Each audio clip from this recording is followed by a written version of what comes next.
All right, as you can tell, opening up the box, this is very well packed. They've got it secured in pretty well.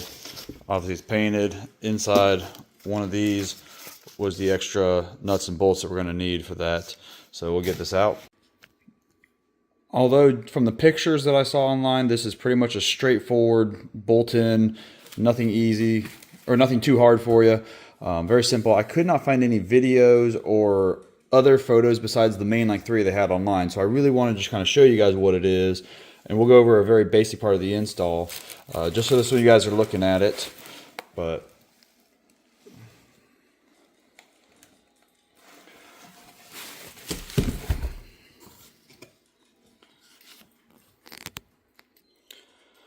so I was able to kind of pull this out. As you can tell, very well wrapped for shipping purpose. But nice heavy duty, and we'll try to get some measurements just so that it kind of helps you guys. But I think there are measurements online, but these will end up going right into there to connect to the brackets.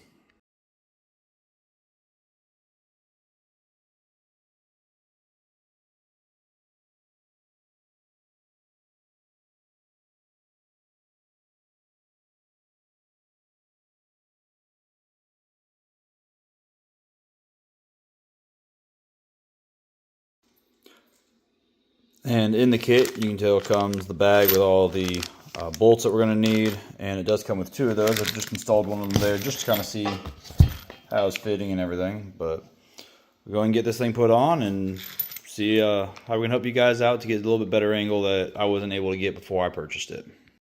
At the same time of doing that install, we're going to also throw on these plug-and-play lights for the Jeep Wrangler and Gladiator. One thing I was able to find when looking for it, this is going to be your part number for a blue ox part number, and you can also be looking for it in the Hopkins. The Hopkins ones were really hard to find. It seemed like everything was sold out online if it was under $150 range, but the blue ox I was able to put up or pick up for $60 online. And as you can tell right here, it does show that it's going to be working for the vehicle I've got. I've got a 2020 Jeep Gladiator. They might have an additional upgrade, but it does have the smart box on it, which we'll look at later, and that basically allows it to have the running lights and the brake lights come on and off without it turning the vehicle's system on and off. It doesn't backfeed it. It's basically a one-way diode box system that you don't have to cut into your wiring or anything else. It should be 100% plug and play. All right, so as mentioned, we got the wire. What I went ahead and did is wrapped it in some wire loom. That way as it gets ran, it's just a little bit more protected. We're going to start off by taking off these 2 bolts. They're 8mm, and then the light pulls straight out. All right, as mentioned, when the bolts are out, it just comes out. There's 2 little tiny push pins. You can see this one and that one just push into the pocket. Obviously, I'm missing one, so it pretty much fell out. Make sure that these things get re-secured in. They're just little plastic pieces. And we'll do the same thing over here.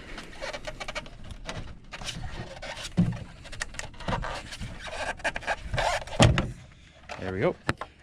And we're going to pop this piece here off, and that's going to connect down to one of these. The other one's going to run down and around and up to the other side, and then this smaller part's going to run all the way to the front. And it will not actually be this one down here. It's going to be this one up here that we disconnect on both sides. The easiest way is take a little flathead screwdriver, push that red part back, and you're going to push on that little part, and it should just slide right out here. A little easier to do with 2 hands. If you are having problems pushing this end for it to release, if you take that flathead and stick it down in here, there's a little tiny tab right there, and if you lift that up, then it allows it to come out, and there's what that tab looks like. The instructions have us the part that's got the diodes part here is going to go in, so we're just going to push this in place here. We do want to add some of that grease that came with the packaging though. What I'm going to do is just take the female inside, just kind of run it along the little holes just a little bit. That will help push it down in, and we're going to do the same to this one up here. As you can tell, I brought it up and have zip tied it in as close as I can so it will be away from here. I use that little tiny hole kind of back behind there to snake it down and in instead of just going straight down. Just kind of easiest route for me to have gone. So this light's ready to go back on, and we'll get the other side doing basically the exact same thing. We're just going to route this across and up. And just a quick look on this side. As you see, it's coming up and out of that hole and connecting there, and we'll clamp that in.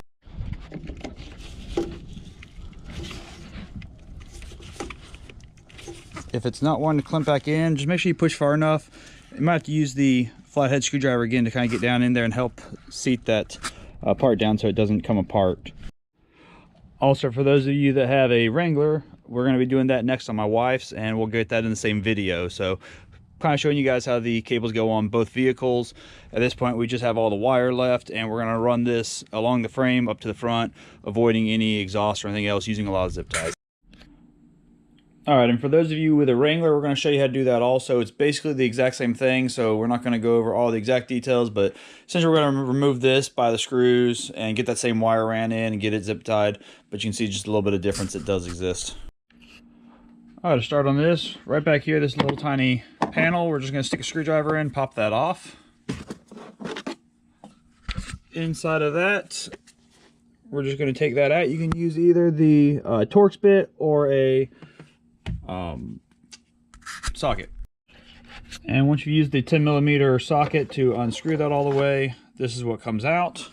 And from there, we're able to just come out and remove the light.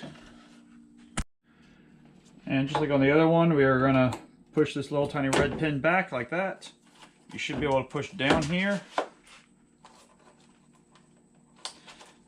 And if that's giving you problems, you can also come in here like I showed on the last one and pop that little pin up just a little bit.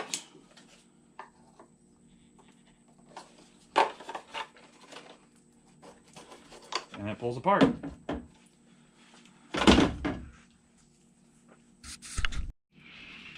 Just like on the last one, we're going to use some of the dielectric grease.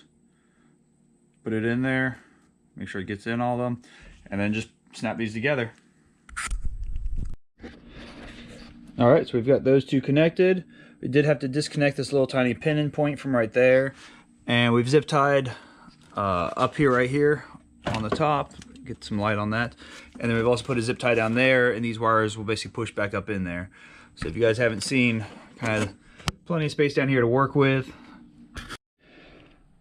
Alright, on the passenger side, you see we're using that small hole down there. We are going to want to make sure that when we put this back in, that we make sure our wires will not come into contact with this bar here. This is what, when the rear door opens and closes, that moves. So we just want to make sure that our wires don't get caught up on that. We'll probably zip tie the wires down a little bit.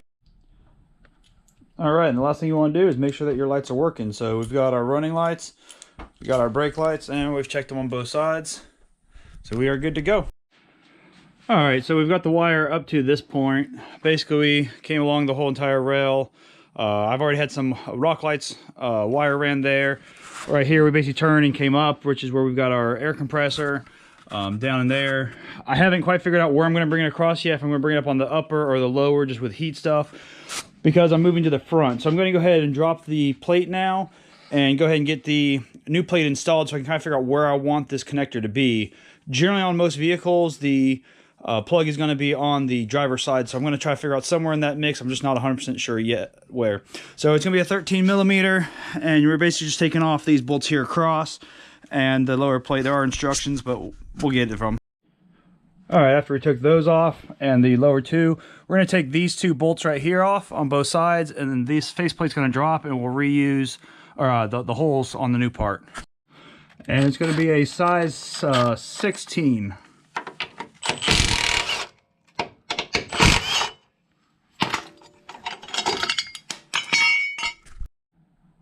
Alright, and last but not least, we're going to take out the two T45 bolts, and then we'll be ready to put this on. Alright, so for those of you guys that were kind of wondering how this was going to look, because there's a couple photos, but not too many videos or anything else out there of it, it still does give a good amount of protection coming down from the front. Covers. The only negative complaint you got to watch out for is your, if you have the the sway bar disconnect on like a Rubicon, it is going to be a little bit more exposed. I believe the old tray kind of came back to about here, so that is leaving that a little bit more. I'm probably not going to be off-roading this as much as we used to, but from the back side here, I'll show you kind of how that looks. But got those tightened down on both sides. You got your holes here for your cables. And then I'm going to take a measurement off the ground. Hopefully this helps you guys a little bit. So on the 3.6 liter Gladiator, which is what I have with the steel bumper group, I'm on a 3.5 inch heavy duty Terraflex lift with 35 inch tires. And the middle of that hole is sitting right at 22 inches. So hopefully that helps you guys a little bit figure out where you need. For another measuring point, we'll come to the bottom of that part right there if you need. And it looks like that hole is right at the 4 inch mark. So 4 inches down from there if you guys need to measure to figure out what that angle is going to be. All right, in the last part, we decided to go ahead and mount the 6-way plug here right there in the front. On the back side, I went ahead and drilled a little bit of a hole and put some wire loom around it, so that will be a good spot to hook up. It keeps it out of the way. Shouldn't be an issue for our type of off-roading out here in North Carolina that we do. It could be an issue for someone else depending on what you're trying to do. Ran the wire just kind of up on the back side of the firewall, coming up and down here, and then dropped it back down. So coming up here, I've got the power wire coming so that when the Jeep is going to be towed, it will go ahead and be able to top the battery off, going down the road, keeping anything from going out. One issue that they have on these is when you have the automatic brake system that's connected, it does use some of the electronics waking it up, so you do have to charge it. Although I do have a solar panel on the hood, that should help it, but this will just kind of guarantee it. I've got a fuse on this end, and I've still got to come back and put the wire on, and then I've got the Genesis system set up a little bit different if yours looks a little different. So I'll get that connected in, and we are good to go.